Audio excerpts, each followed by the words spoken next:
আসসালামু আলাইকুম বন্ধুরা। অনেকেই কিন্তু চিন্তা ভাবনা করেন যে আমার সাপোর্ট ইনবক্স এবং আমার ইওর অ্যালার্ট এই ২টাতে গিয়ে আমি চেক করে দেখি ভাই আমার কোনো ইস্যু নাই।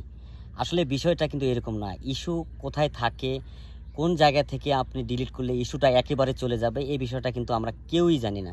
তাই আমি আপনাদেরকে বলব যারা সাপোর্ট ইনবক্স চেক করে বলেন যে ভাই আমার কোনো সমস্যাই নেই, কেন আমি মনিটাইজেশন পাচ্ছি না, কেন আমার এই সমস্যা, কেন আমি মনিটাইজেশন পাবো না?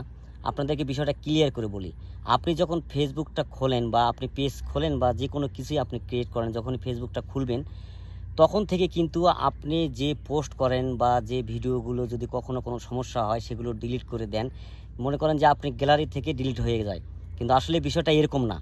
আপনাকে একটা জিনিস বুঝতে হবে, ফেসবুকেরও কিন্তু একটা মেমোরি আছে। সেই মেমোরি, সেই জায়গা থেকে আপনাকে সেই ইস্যু এবং সেই ছবি বা যেটাতে প্রবলেম হয়েছিল, যে সমস্যা হয়েছিল, সেটা আপনাকে ডিলিট করে দিতে হবে। তাহলে কিন্তু আপনি এই ইস্যুটা থেকে আপনি বের হয়ে আসতে পারবেন। আমার স্ক্রিনের উপরে আপনি দেখতে পাচ্ছেন একটা আপুর কিন্তু এরকম একটা বিষয় হয়েছিল। এই বিষয়টা কিন্তু সমাধান করে দিয়েছি। ফেসবুক কিন্তু নিজেই কিন্তু নোটিশ করে জানিয়ে দিয়েছে তার ইস্যুটা কিন্তু রিমুভ হয়েছে। বিষয়টা অবশ্যই শেয়ার করে দিয়ে সবাইকে জানার চেষ্টা করবেন। ভালো থাকবেন।